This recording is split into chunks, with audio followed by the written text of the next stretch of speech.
Office of Student Media at George Mason University. Glacial Wicket Man. It's the Mason Cable Night Show with Cody Borden. With tonight's guest, Dr. Michael Nickens.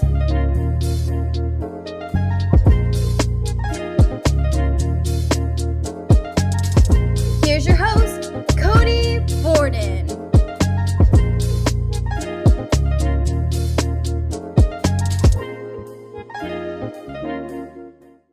Hello everybody and welcome to the Mason Cable Night Show. I'm your host Cody Borden. I'm so excited to get started with our very first episode, but before we do, I would like to take a moment and say that our hearts go out to all those affected by the recent natural disasters. If you feel compelled, please follow these links down below and donate anything you can. All the help they can get is really appreciated.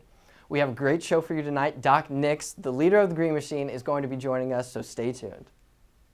Welcome back to the show, ladies and gentlemen. Our first guest, you know him as the leader of the Green Machine, Dr. Michael Nickens, Doc Nix. Doc, it's so great to have you here. Great to be here. How are you doing? It's a great day. Great day? Nice weather. We're getting to get a last little ditch of summer before we go. It's been go hot into this fall. week. I was able to actually go swimming yesterday, which was a nice little treat. Yeah. You are truly a doctor of music. You got your bachelor degree from the Manhattan School of Music. That's right. Master's from Yale. That's impressive. I enjoyed it. And your doctorate from the University of Michigan. So what inspired you to really pursue your career in music, and what were some specific musicians that really stuck out to you? You know, mainly my teachers coming up were the most inspiration. My band directors, my choral directors, my orchestral directors, and my private teachers. It's just having people who were at the forefront of mentoring in my life, but also they were all strong performers and professional performers in their own right, so able to give that demonstration of how to put a career together, how to work hard and achieve at a very high level, but then also, like I said, the mentoring of being able to connect with young people and get the most out of them for their own benefit. So the personal connection really showed you, hey, this is something I can actually do. Absolutely. That's awesome. You came to George Mason in the fall of 2006, and then we get to the Final Four. Coincidence or not? It didn't exactly happen like that. Oh, didn't? So the Final Four was spring of '06. Spring. And so I was hired 4 months after that. And there's a lot of people who make that connection. They remember the Final Four happened, and that's when Doc Nix got here. And it's like Doc Nix, well, me, Michael Nickens, and the Green Machine is a result of the Final Four. So at that time, there was a student-led pep band. And just with the idea that everything was getting taken to the next level, and we're going to be on the national stage, everything was growing. So the idea was to put a faculty member in charge of that project, and and that's what led to where we are. That's a great story.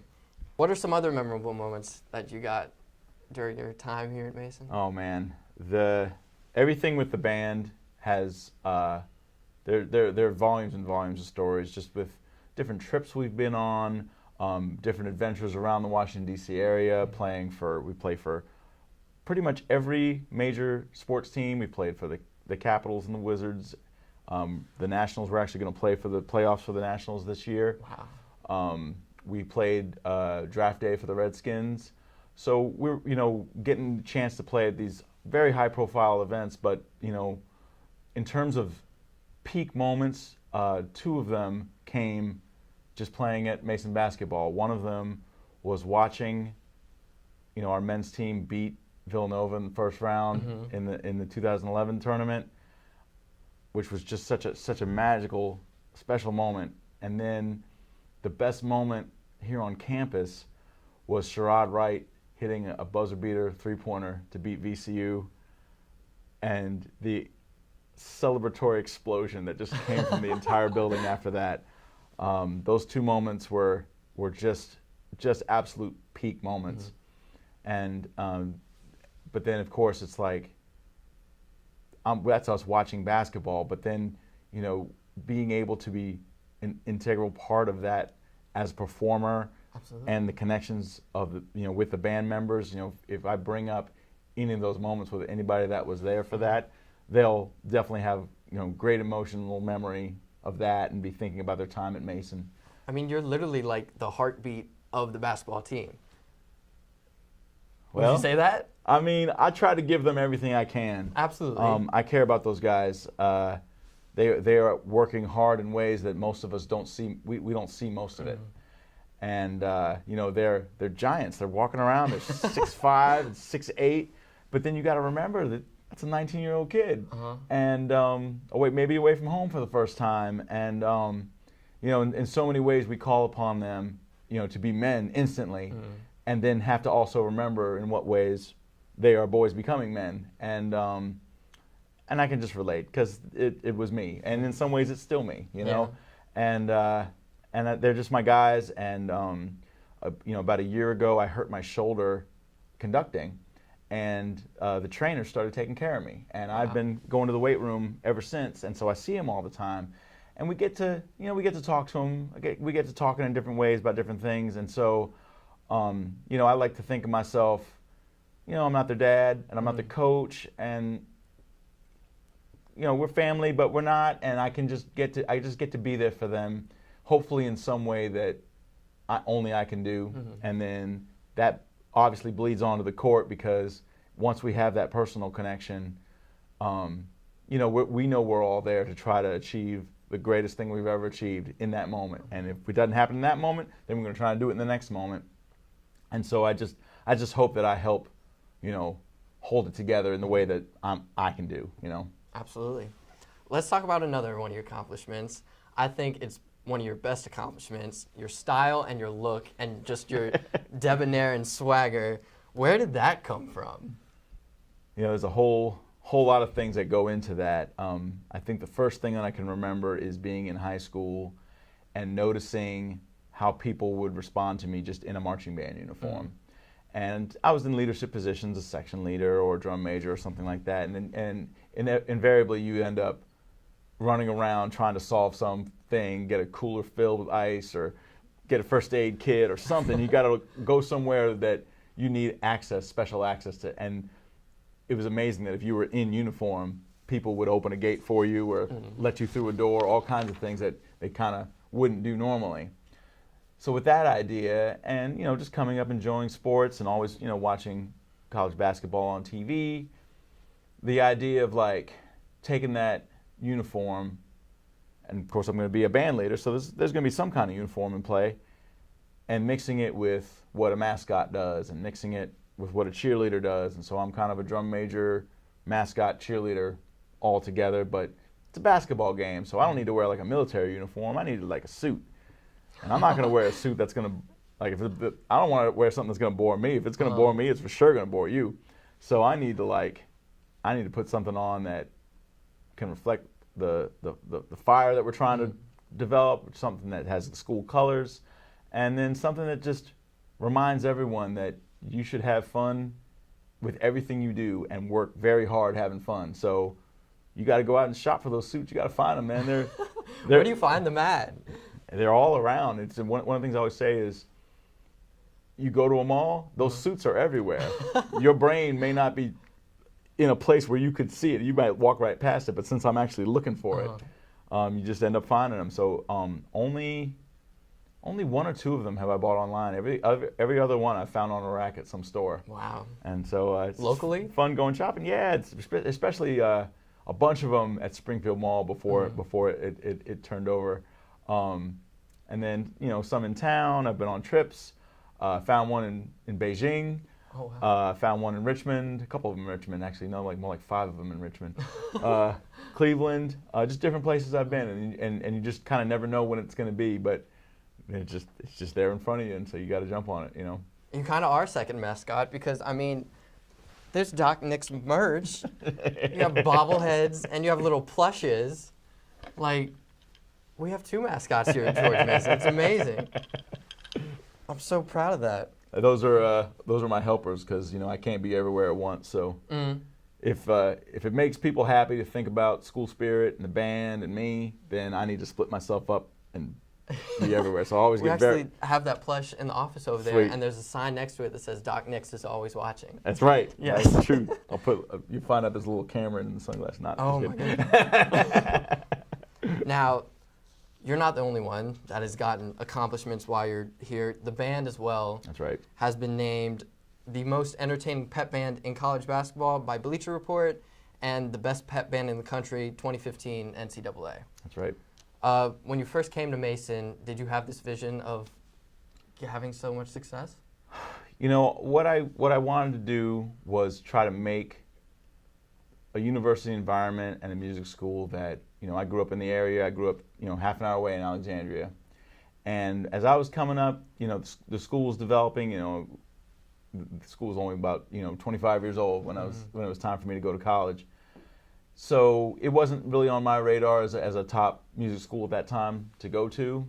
And so when I got this opportunity, and I still have this thought, you know, every day that I'm here, I want to make the program that I would have wanted to come to in high school. And every day we get closer and closer. So the pep band, getting a chance to go in there with our creativity, there was nothing like on a national scale that was going on. You know, the students were doing a great job handling it on their own, but to bring a professional approach to it, put some more resources towards it, and there not being a whole lot of precedent, so we could do kind of what we wanted. And as I look around the country, a lot of schools are very much, you know, in systems that kind of keep them the same as they've been for decades, which in many respects are beautiful traditions. Yeah. But we got to make one that's going to best reflect us. And so it's not only me being a Mason faculty member, but it's me as someone who grew up in the D.C. area, someone who grew up in Northern Virginia, and trying to think about what can we make that's for us. And so some of it I just was able to pull from what was already happening. They were already playing Stevie Wonder and Bon Jovi and Outkast, and I took that and just kind of kept that going. So it's like, okay, so everyone here, we're not going to segregate ourselves based on what music style it is. So it's okay to play a hip-hop chart, and then an EDM chart, and then a hardcore chart, and then a metal chart, and then a rock chart, and then classic rock, and everyone will go from one to the next, and enjoy it, because that's the kind of place that we live. That's the kind of place that the DC area is. All those things are welcome, and then you look around at all the faces and all the people that the music represents. They are all welcome as well. And then we try to put the best pedagogy in place that we can to make sure that we're doing the music justice. So is there going to be, could I see an NCAA calling us the top #1 group? Could I see a Bleacher Report calling us out? It's like, well, I didn't know what the result was going to be, but what I knew for sure was we were going to do it the way we wanted to do it. And you put us doing band the way we want to do it next to somebody who is maybe answering the call of something from decades before that's not really who they are anymore. Of course there's going to be a special spark of joy and ownership in ours, and it's like, I think that's what they respond to more than anything. And it's like, do we literally play better than every other band? I was like, I don't know. We haven't put ourselves side by side and judged all the little nitpicky things, you know what I'm saying? But there's really no reason to, because every time somebody tries to put the Green Machine next to another band, all anyone wants to do is play with us. So we just combine and just make it an even bigger band. I mean, we had the Breakfast with the Bands back when we used to be in the CAA down in Richmond.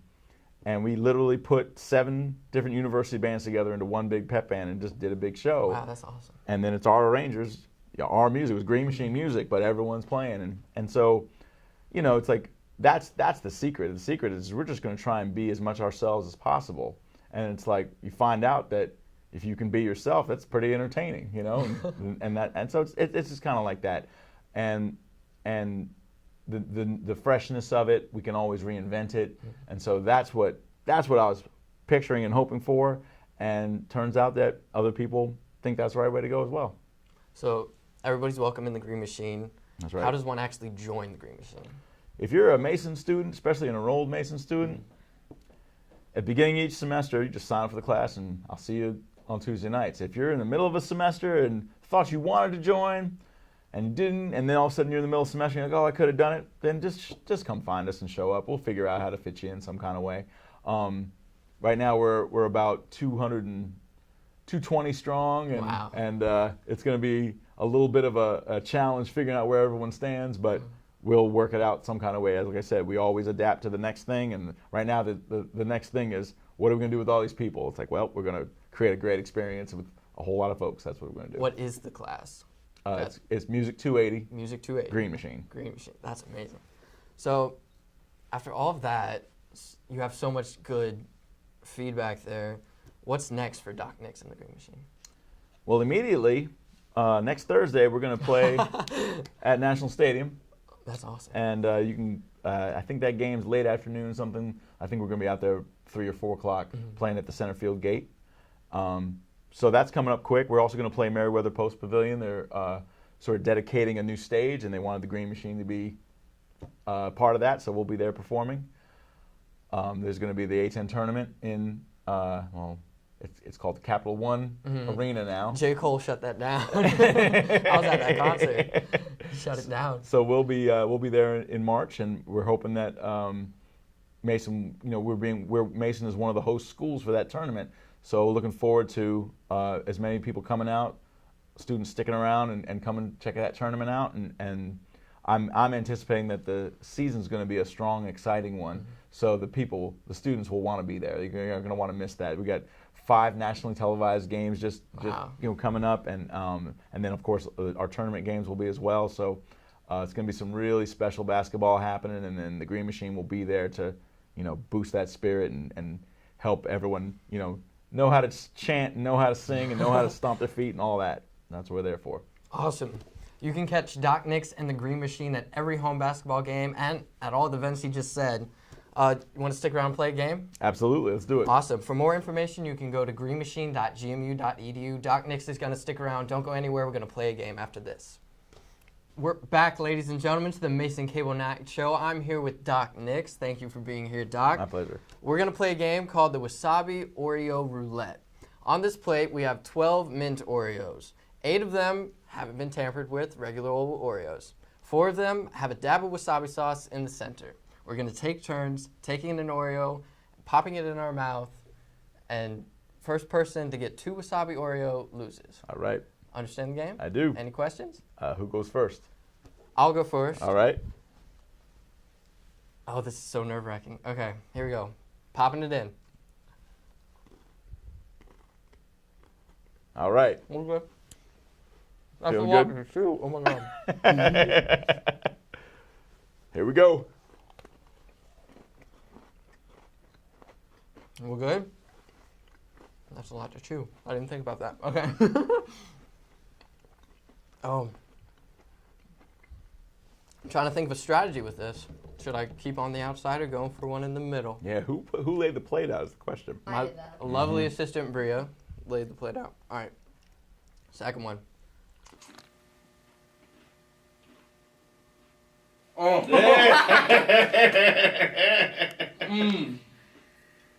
How's nose? All right, Oh my God. here we go. Mash it up. That's awful. Okay.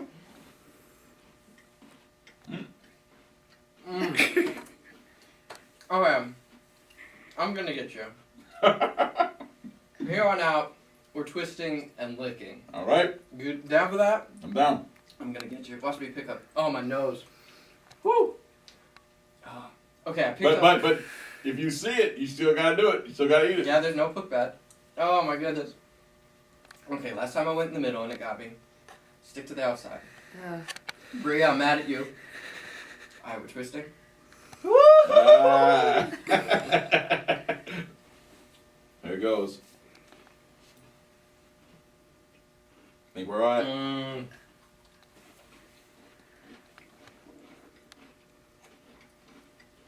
Take the Lone Ranger out here.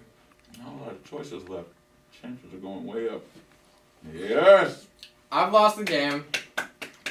I was right on the. Should I lick the mint part or the cookie part? Oh, look at that. Yeah, it fell right off. No, you should. Yeah, lick the mint part. Lick the mint part? Mm-hmm. No, I'll let you off the hook for the.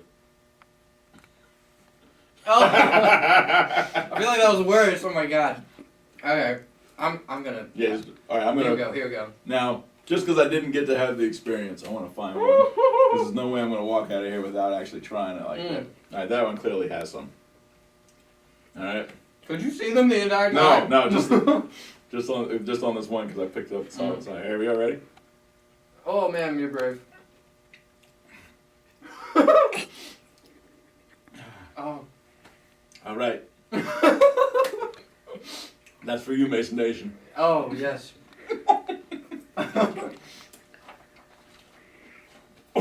Oh my God. You good? Yeah, it's really horrible.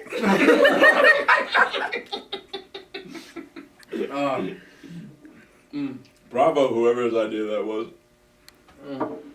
Okay. The department is music, the man is Doc Nix, and the band is the Green Machine. Doc Nix, everybody. Thanks for having me.